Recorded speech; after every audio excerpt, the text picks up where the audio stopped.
Howdy, ladies and gentlemen. This is Paul, the redneck thinker. Now, I normally start out my talks dealing with uh, goals, how you need to have life goals, how you need to work on those goals every day, and that if you fail, just learn from that failure and make it better, make your situation better. Well, I'm going to discuss somebody else's goals as of today. There is a group on YouTube and Twitch. They call themselves Hermitcraft. They do Minecraft videos. They do rather fun Minecraft videos. If you ever get a chance and you want to see what is possible, go to YouTube, look up Hermitcraft, go to Twitch, look up Hermitcraft. You've got people like Tango Tech, Impulse SB. Yes, uh,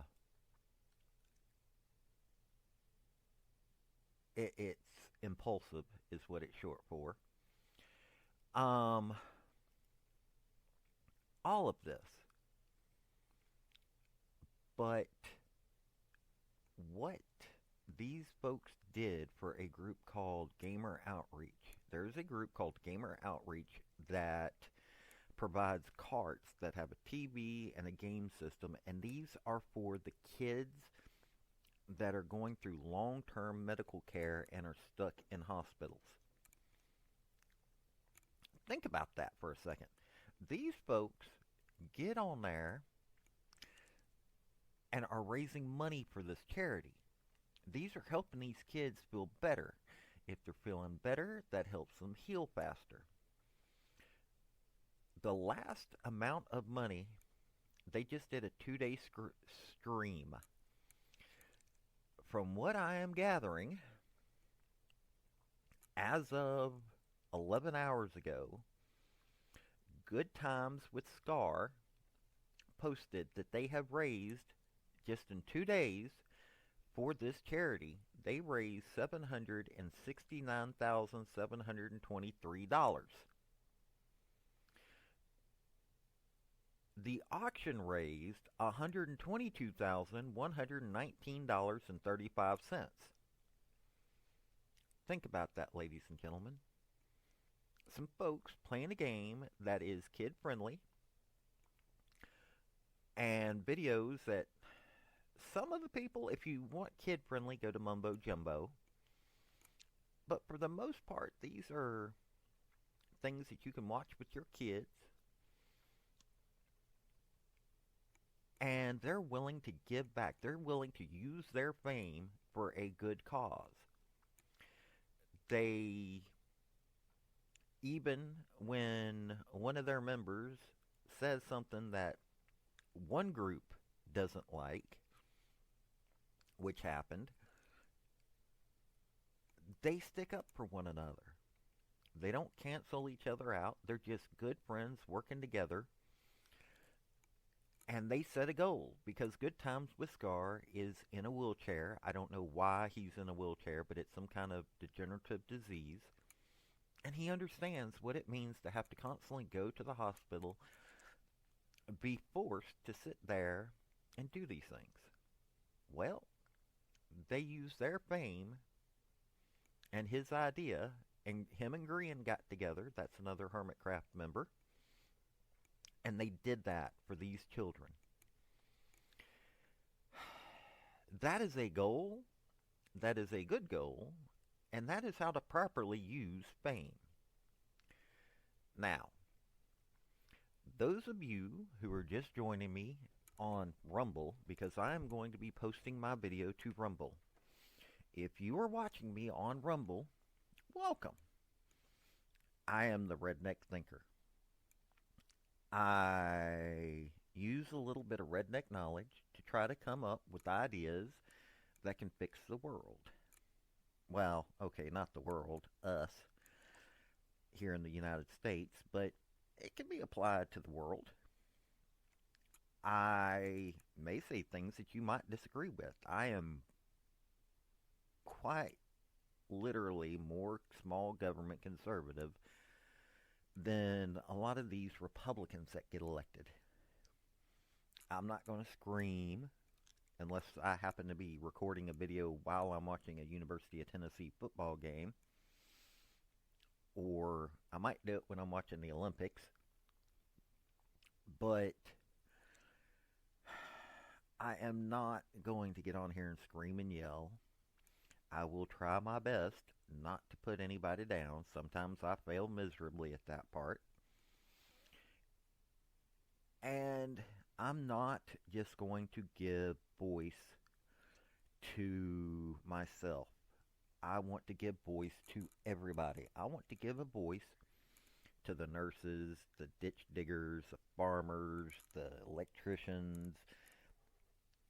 I'm wanting to give a voice to people. I want to use my fame so that you and I can come up with solutions together. And I'm new to all this on this side of things with the redneck thinker. I have worked with other people before. I do journalism. I do investigative journalism. I cover topics that I don't have the resources to do as in-depth of research as I would like to do. But that, in all honesty, ladies and gentlemen, I could use your help with. Um, like, subscribe, and comment. Those three things will help me out the most. Also, I have a Patreon. It's patreon.com/freedomvn. Freedom Victor November. The VN stands for visual novel. I have a book that I put via visual novel software. It is a compilation of what the founding fathers decided, or what their words were as to why they put certain things in the Bill of Rights. That's on itch.io. I'm going to put the link to all this stuff in the description. But I welcome you if you're watching me on Rumble. If this is on YouTube that you're listening to me, I want to say welcome back. If you're listening via my Podbean podcast, which is where this is getting recorded at first, I want to say welcome to y'all and howdy. Now, yesterday I talked about foreign aid. I had a gentleman that has given me 2 solutions so far. I want to talk a little bit more about how we need to do things dealing with foreign nations. The different nations of the world have an interesting view of the United States. For too long, the United States kissed up to certain nations and we bullied others. And we need to stop doing that. We need to start having true friends that aren't going to turn on us when things get a little uncomfortable. And we also have to realize is that people disagree with one another. They really do. And we don't need to try to bully people who disagree with us. We don't need to do so many of the things that we do. Now, I'm going to take Iran. And you're probably listening to me going, well, those people, they're against us and they're violent and all this. Yes, but we started it. Actually, Great Britain started it. The Iranian nation was originally a colony of Great Britain. Yes, they had been the Persian Empire and all that, but when the Europeans started colonizing the world, which was a I can't think of really any good things that came from it other than, hey, the United States got here, but even we had our own little problems. Great Britain did all kinds of bad things. Heck, they do all kinds of bad things in Ireland. And they didn't want to let Iran go. Well, after World War II, they didn't have the ability to force their will on these countries that had been former colonies. So some of these places that had been colonized by Great Britain became independent nations. Iran became an independent nation and got rid of their puppet of a leader called the Shah. The Shah was known for not being the brightest bulb in the pack. That's the best way to describe it. And he did things to his people that should not have been done just to enforce the will of his British overseers. Well, he was overthrown, and they said they created their own democracy there in Iran. Well, there was a feller that became the foreign or the prime minister. His name was Mossadegh. Mossadegh and his government did not want to side with either the United States or Russia. Those were basically the two choices back then. Mossadegh was not alone in this. Iran was not alone in this. But one of the things that Mossadegh and his government did was say, hey, our natural resources should be for the benefit of the Iranian people, not for the benefit of Great Britain. Hey, we can consider that in this country. We have all kinds of natural resources that are getting mined and drilled by foreign governments. Up until recently, thanks to Hillary Rodham Clinton, under the Barack Obama administration, we had a uranium mine that was owned by the Russian government. Wow, we shouldn't have had that. And that made a lot of people upset. Go figure. So, Iran, not wanting their natural resources to be going to the benefit of another nation and not to the benefit of the people of their nation, said, hey, this is now our oil. This is not Great Britain's oil. I mean, seriously, folks, it makes common sense for that. Well, Great Britain, in a fit of whining, went to the U.S. government. Under Eisenhower, we had a Secretary of State. I'm going to look this up because I'm going to mess it up. I can guarantee that I will mess this up if I don't have it right in front of me. By the way, ladies and gentlemen, I don't do fully scripted. I come up with ideas of what I'm going to discuss. Okay, we had Allen Dulles and John Foster Dulles. John Foster Dulles was the Secretary of State, and Allen Dulles was the head of the CIA. And if you want to learn some interesting facts about all of this, there is a book called The Brothers. I don't get any money from this because I didn't write it. It was written by a gentleman by the name of Stephen Kinzer. Came out in 2013. Seriously, pick this book up. It is fascinating. But they convinced the Americans, Great Britain, convinced the Americans, namely the Dulles brothers, who went to and Eisenhower, those three, and said, "There's a Communist Party here, and they're having Russian influence, yada, yada, yada, yada." But that wasn't the entire story.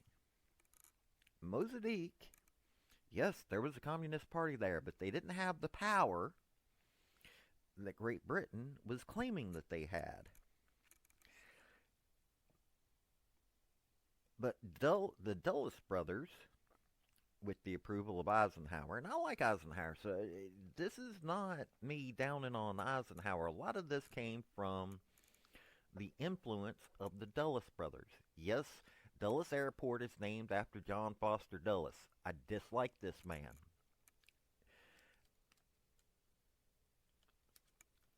They got together and set up a coup in this country. They deposed Mossadegh and reinstated the Shah. And so the Shah now had new overlords, which was the American government. He was brutal in making sure that the Iranian people did exactly what the American government wanted. And the people that we have had in as Secretary of State and the head of the CIA's, or the different heads of the CIA, have not been the brightest bulbs in the pack themselves. And so this government, while allowing some freedoms, didn't really allow that many freedoms. They had to follow the path of what the American government wanted. Whether it was against the wishes of the Iranian people, whether it was against common sense, Iran did what the American people, or not the American people, the American government. Let me rephrase that. It was the government, not the people. I'm sure most of the people weren't fully aware of what was going on in Iran. Why? Because, well, as this one British YouTuber has said, America is enormous. We don't have to leave this country to get to have a good vacation. Well, because brutal regimes, totalitarian governments, and the like, in other words, big government,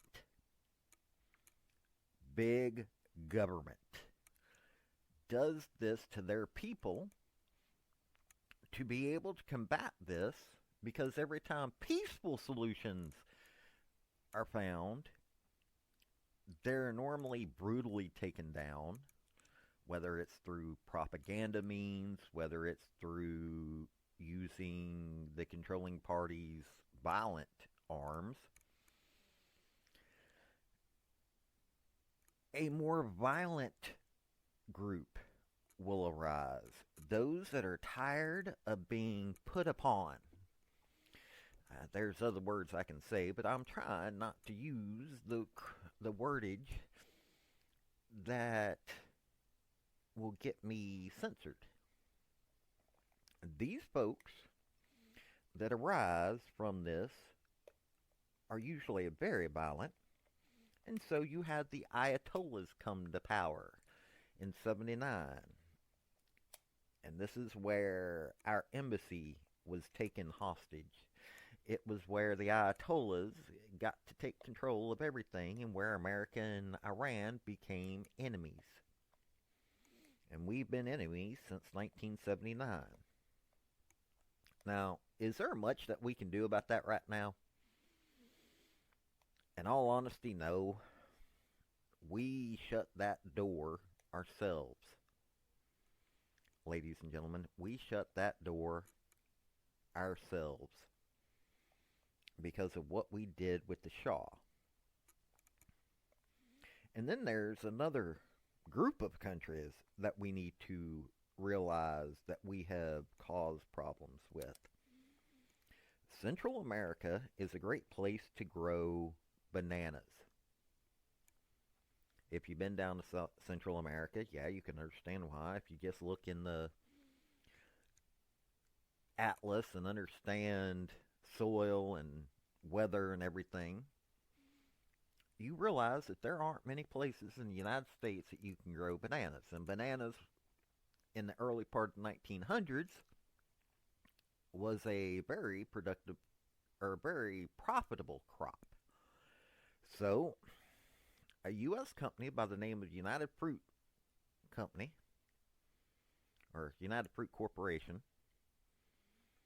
went down to Central America and found a way to bribe, bully, and other ways the governments down there to give them profitable ways of growing bananas and everything.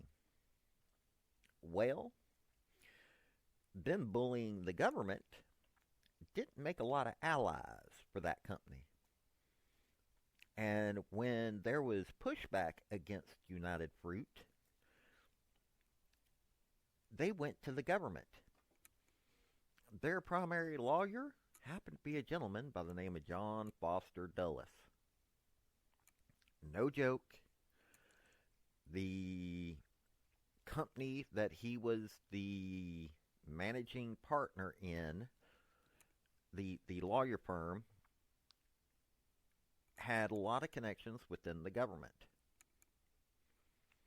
So, John Foster Dulles and his ilk convinced the U.S. government that they needed to protect United Fruit. Look it up. It is called the Banana Wars. And these Central American countries, and some of them were, I don't know what that area is called. It's the Bahamas, that area. The little island nations down there, Jamaica, Cuba, Bahamas, all that area. Some of them were involved in it. We sent in U.S. troops to maintain United Fruit's profitability. Woodrow Wilson, all these presidents sent. Anytime that you hear that Woodrow Wilson was a peaceful president and that he disliked going to war, no. He sent troops into so many different countries, so many different times in Central America and the islands to the south of us. No, he was not a peaceful person. And even after World War I, we still did this. Chesty Puller, a lot of U.S. Marines got their taste of battle. The ones that didn't go to World War I got their taste and experience for battle in countries like Honduras and El Salvador and places like that. Well, this continued even after World War II, under the Dulles brothers and others. And we created such an environment down there that it bred groups like MS-13. That criminal group that comes up here to the United States pushing drugs, and to become a member of this organization, you have to kill a cop.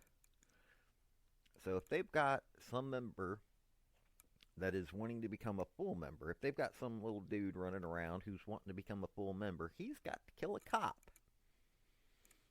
I've only heard about guys in the organization doing this. I don't know much about the women in the organization. But you got to kill a cop to become a full-on member of MS-13. So,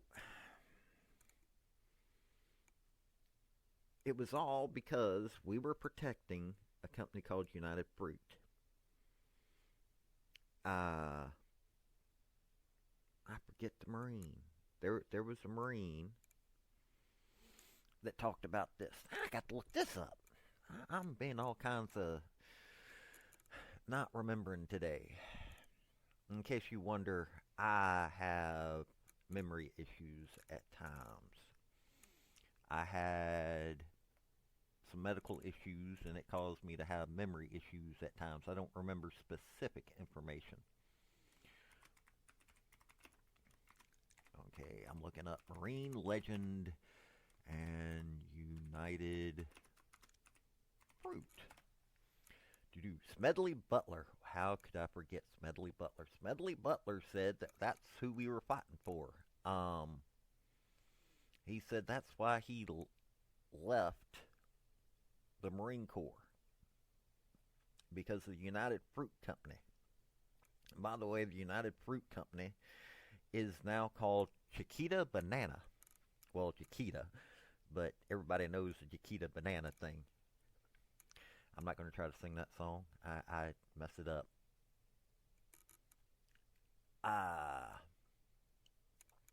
And this is... He was a good man. He won 2 Medals of Honor. Not just one. He got 2 Medals of Honor. And one of his comments, he put this in a even though it's a socialist magazine, but at the time that was the only way he could get his message out.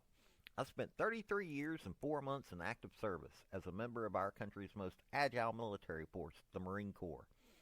And during that period, I spent most of my time being a high-class muscle man for big business, for Wall Street and the bankers. In short, I was a racketeer for capitalism.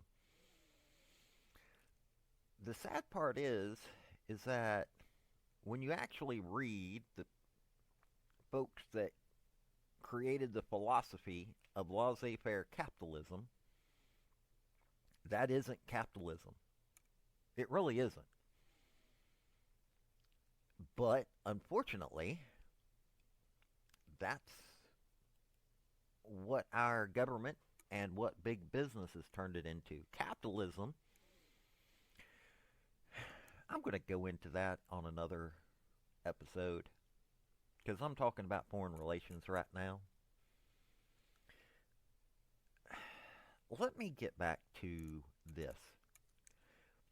If we were to create friends, if we were to go to a country that was having problems and go, hey, we're wanting to help you turn it all around.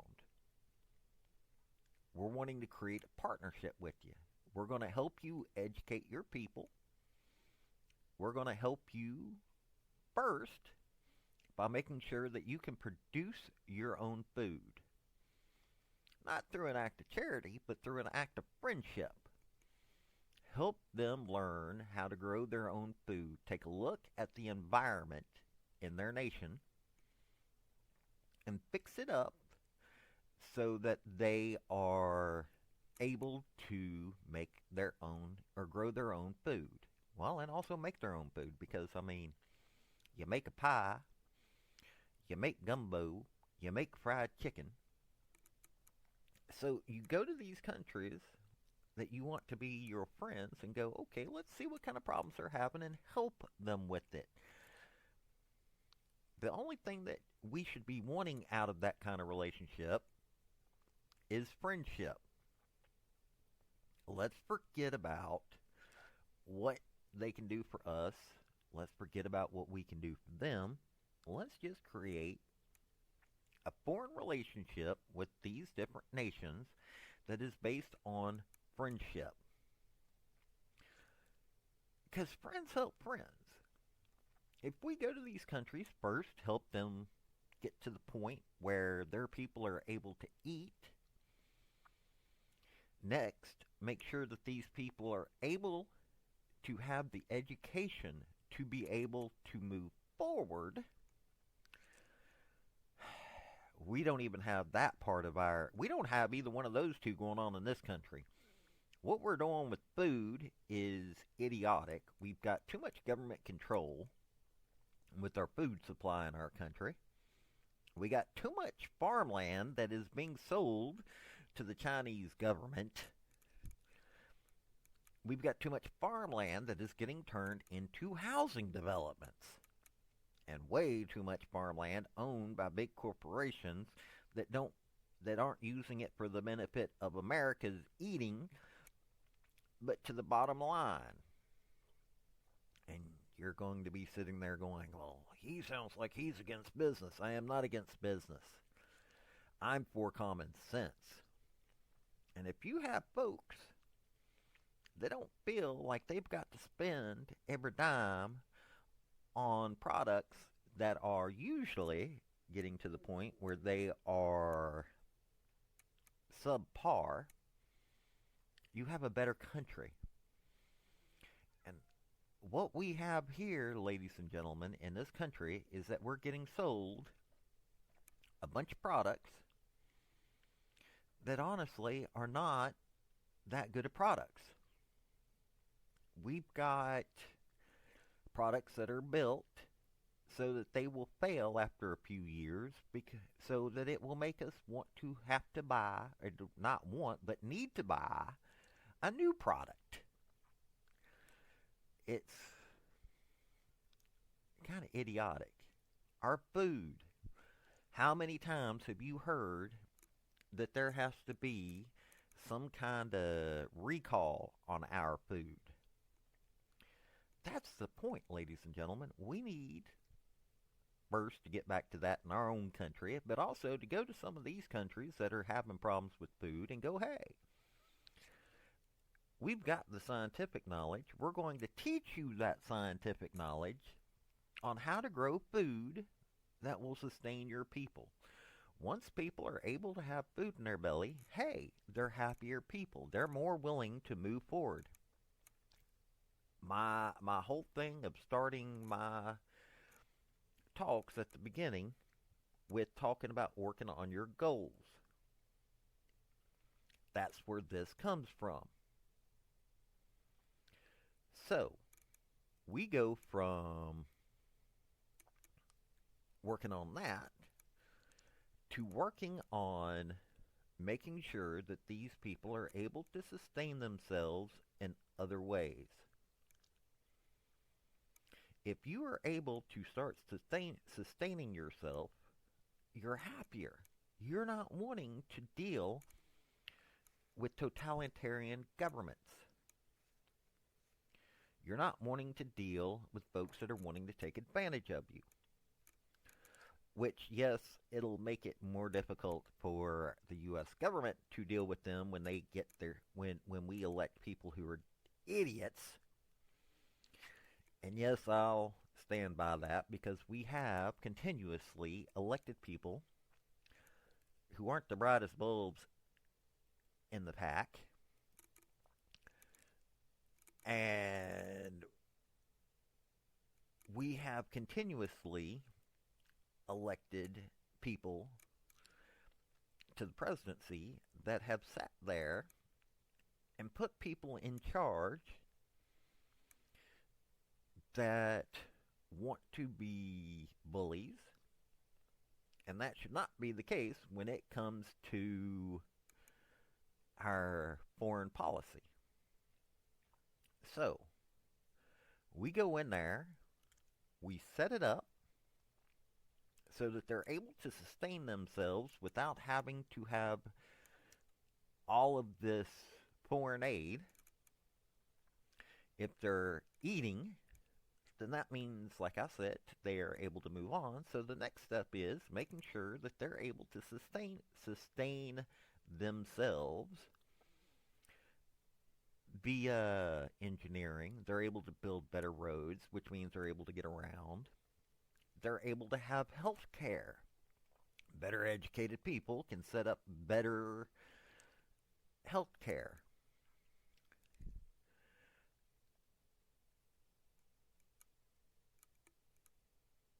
It is necessary for the peace in this world if this is what happens.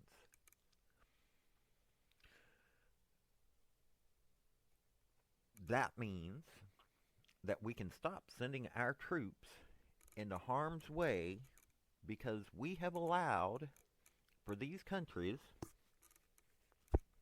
to become ruinous, not just because of our policies, but our policies are not helping them. And that's what we need to get back to. Actually, we need to get to doing it because we ain't ever done it. We don't need to constantly set it up that we are trying to be in charge of everything.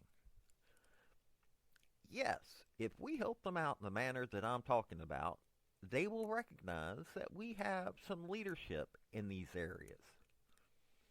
If we're helping them out, that means that we will have to deal with advancing our own nation, and that will mean that we will become leaders in this technology and science and all those other areas. We need to quit having a lack of common sense when we tell people about science. This whole thing of climate change, it does, when common sense is dealt with, it doesn't make no sense. Because if you take a look at history, there is no way that it sounds like common sense. The climate of the world changes from time to time. There have been ice ages, there have been warming up globally. There is a historical proof of this dealing with wine culture. Now, I ain't real up to date on what makes a good wine. Because of sinus issues, I can't exactly taste stuff quite as well as other people do.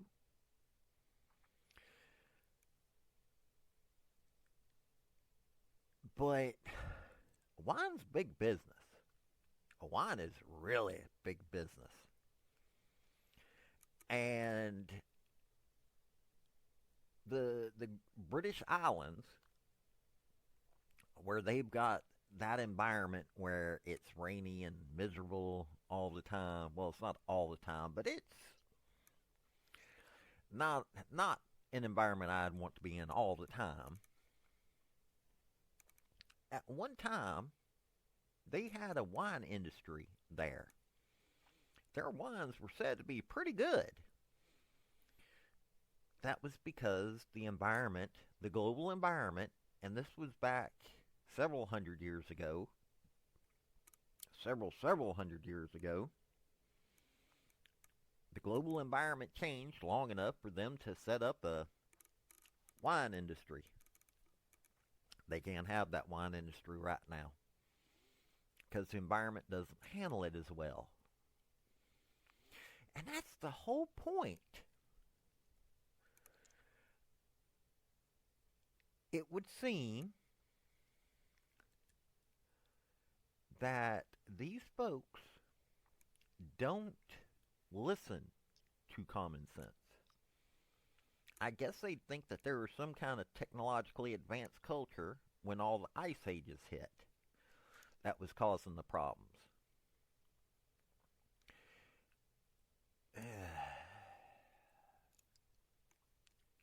So we need to stop pushing these things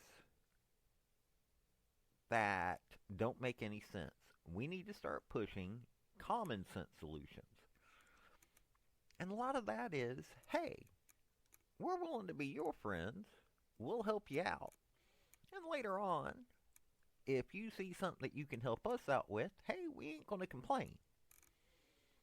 But now, if you see us struggling with something and you don't, and you're in disagreement with some things, well, we're not going to get mad at you if you don't help us out on that particular area. You might be able to help us out other places. And that is what we need to do. Seriously. So, it don't make no common sense of what we do nowadays. We allow foreign countries to buy up land here, and these countries that we're allowing to buy up the land here aren't completely our friends. Somewhat, some of them are, but not Russia, not China. I mean, Canada is, but we shouldn't. Even Canada, as much as they're friendly with us, they aren't. Our government and their government, well, the American people and their government don't agree. But hey, at least we got friendly terms with Canada. Mexico, we've got a long history of doing things to each other, and we got to move on from that. But that's going to take some years. We've got to have some folks put into place. You don't bully Mexico. They don't appreciate it. We bullied them for well over a century and a half. We need to start figuring out how we can get the Mexican government to not be adversarial with us at times. They're more adversarial with us than they're friendly with us. It isn't, but then again, though, we kind of brought that on ourselves. We invaded that country so many times, it ain't even funny.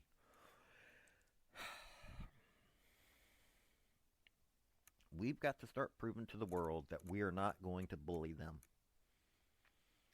And that's what we've done to so many countries around the world. We've got to stop bullying people. And the only time that we're friendly with people is when we can get them to stop being friendly with countries like China and the Soviet Union, what is now Russia again. But it doesn't make lasting friendships. It doesn't make lasting allies. What it creates is an us versus them. This whole thing of us versus them, which is what our government basically does every day, is us versus them. Now, I don't agree with everyone. Actually, I don't agree on everything with everyone, period. But you come to a common ground.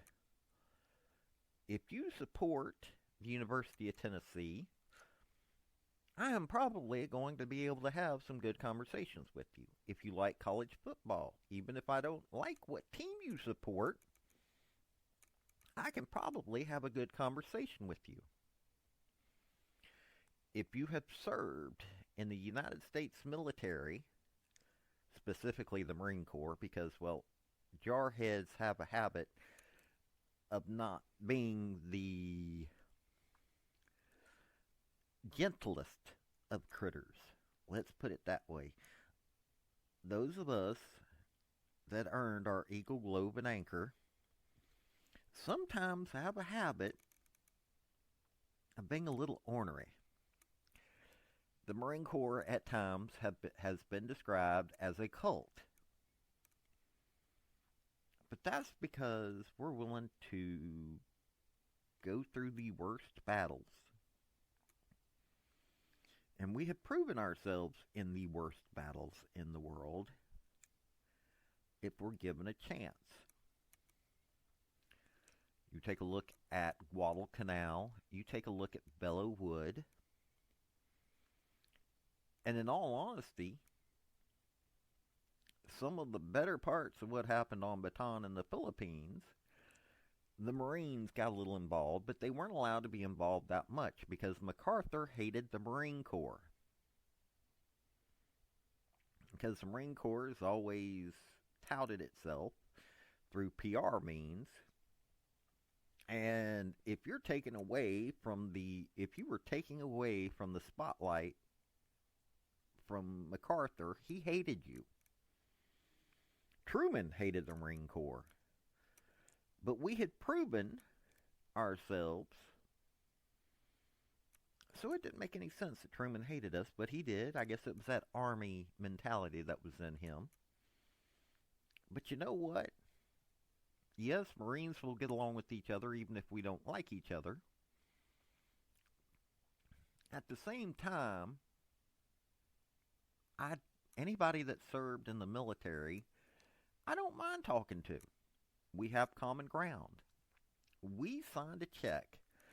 The moment we took the oath to join the military, if we honored that oath, and not everybody does, there are folks that join the military that are not honoring their oaths, that don't honor their oaths. But if you honestly honored your oath, that means you signed a check that you would defend this country up to and including your life.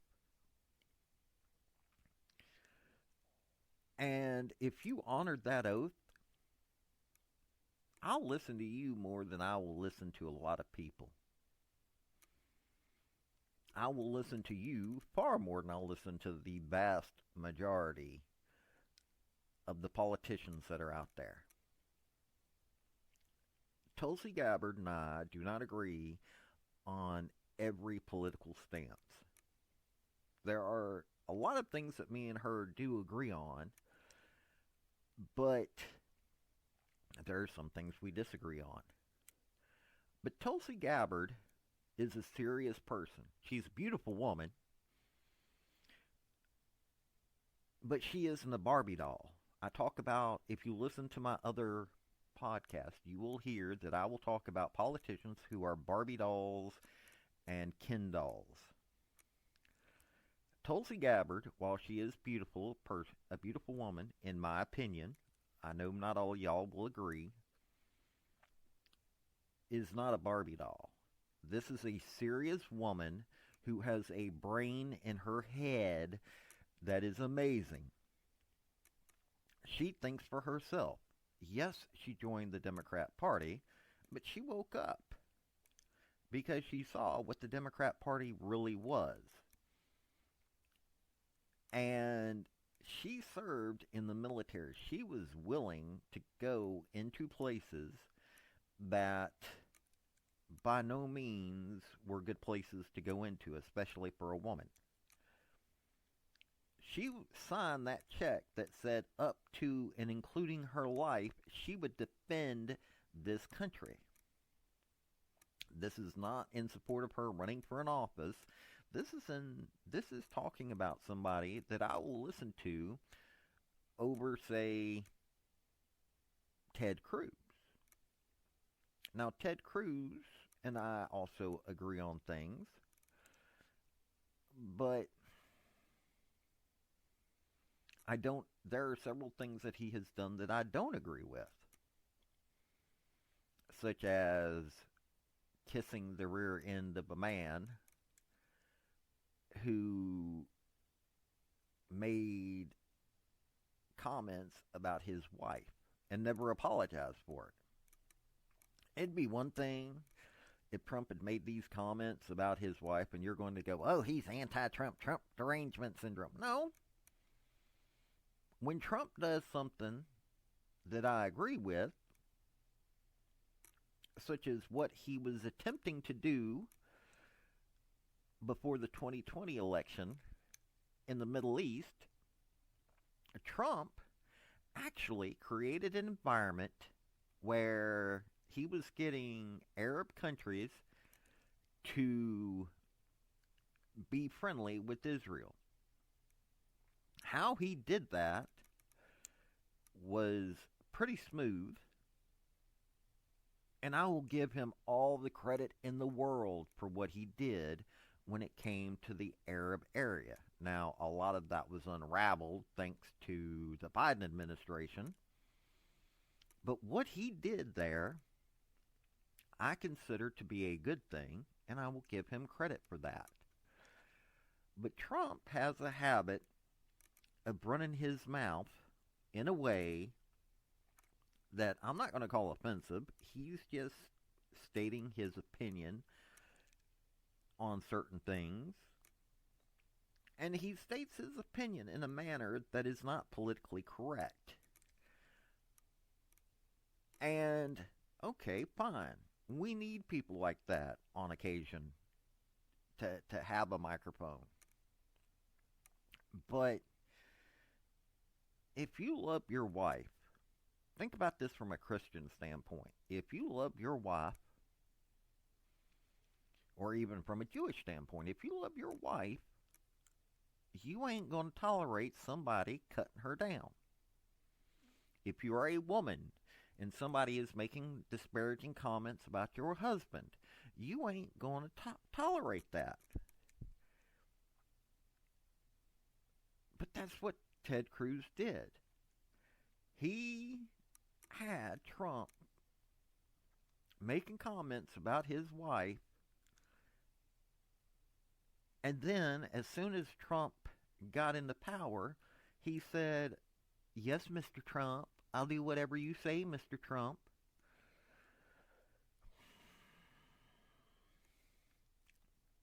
And while Ted Cruz has talked tough about several subjects that I have agreed with him on, and he has. Ted Cruz has done many things, has voted certain ways, has defended certain areas of American life that I have sat there and gone, hey, this is pretty cool. He didn't defend his wife. That doesn't make me like him all that much. He did defend his wife, but like I said, as soon as Trump gained the power that he gained, it was, yes, Mr. Trump, yes, President Trump, whatever I can do for you, President Trump, without Trump apologizing. I don't like that. We have too many of those politicians. We really do. We have too many of those politicians. Now, Rand Paul, I don't agree with everything he says, but Rand Paul's willing to stand up for his convictions. I have to agree with the man on that. I might not agree with some of the things that's happened in his background, but he's willing to stand up for the American people. He's willing to stand up for the people of Kentucky. And he's willing to point out some of the silliness that our government does. And we need those kinds of people. He doesn't fully take after his daddy, but his daddy taught him right.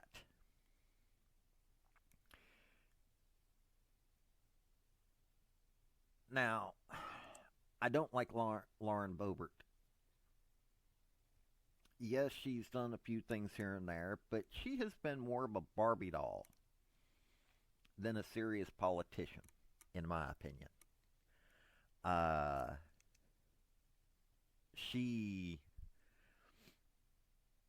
gone a little hog wild for beans and barbecue when it comes to her divorce. After her divorce, she's become a little wilder than she probably should have. And I don't think it was, I think she's just been letting herself be a little freer. And there ain't nothing wrong with that, but the problem is that if you are an elected member of Congress, you have to have a certain way about you. AOC's another one that is not a serious person, in my opinion. Now, we need some serious people. We need serious people that are able to make serious decisions. And we no longer need the Barbie dolls and the Ken dolls in Congress that are making these decisions. I interviewed a guy by the name of Mark Rice, and I interviewed a guy by the name of Tommy Hansen. Both are running for Congress in the Chicago area.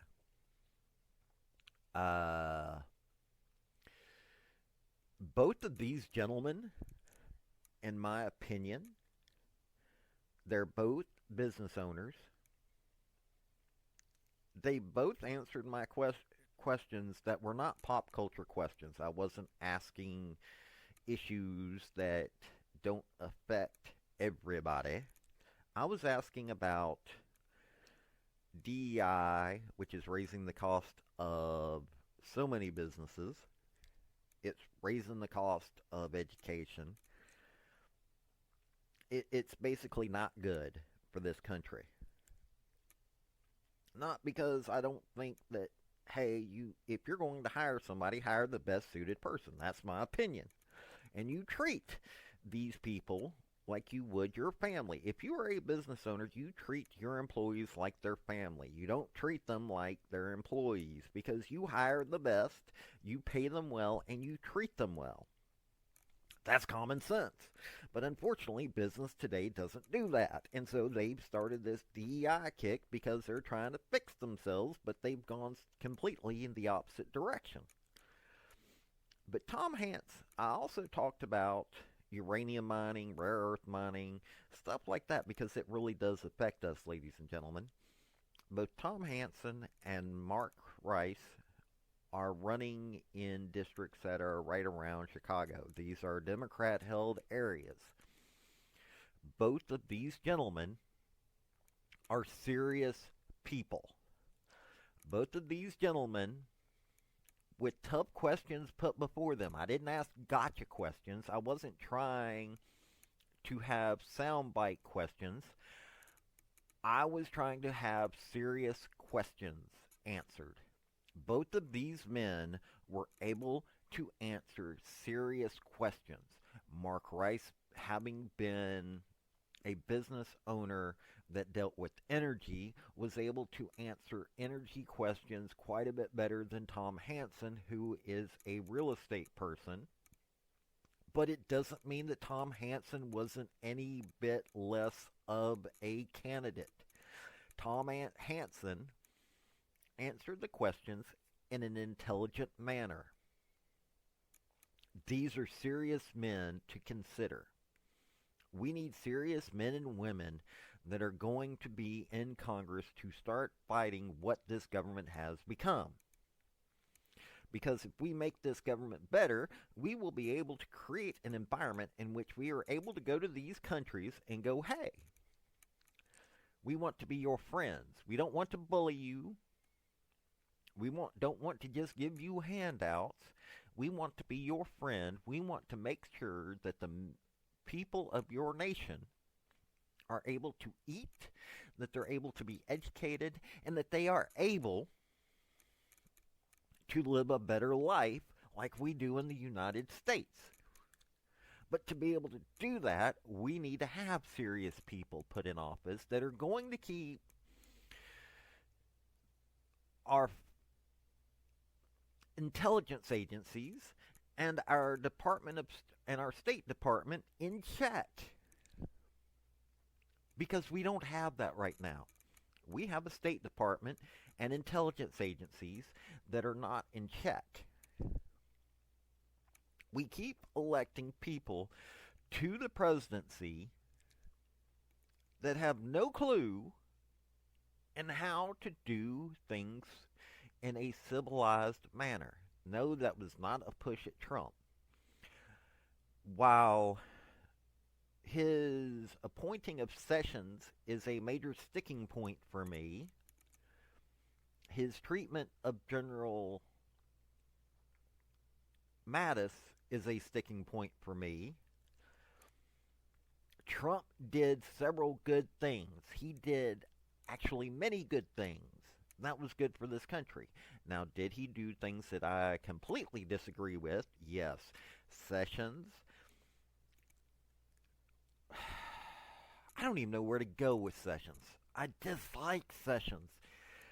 It's not because he's from Alabama. I'm from Tennessee. I know people from Alabama who are smart, intelligent people who have the ability to make wise decisions. Unfortunately, I don't think we got that with Sessions being the Attorney General of the United States. Maybe he could have been put in other job titles, but as an Attorney General, no. He did more harm than good. But Trump still did a lot of good for this country. So no, I am not attacking Trump when I say that.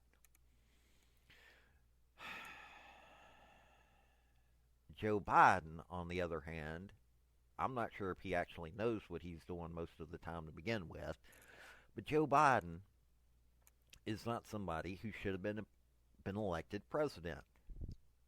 I'm not going to go into the election process. That's somebody, other people have talked about that. As president, Joe Biden has not done a good job on any front. And that's showing. That's why China, Russia, and these other countries are standing up there and making them empires around the world through financial means and through bullying and through smart diplomacy. To combat that, we need a president that knows that he or she needs to appoint the right people to be able to deal with this situation. So, I do not mind somebody who can be a pain in the rear end as long as they do things in a manner that is benefiting the United States as a whole.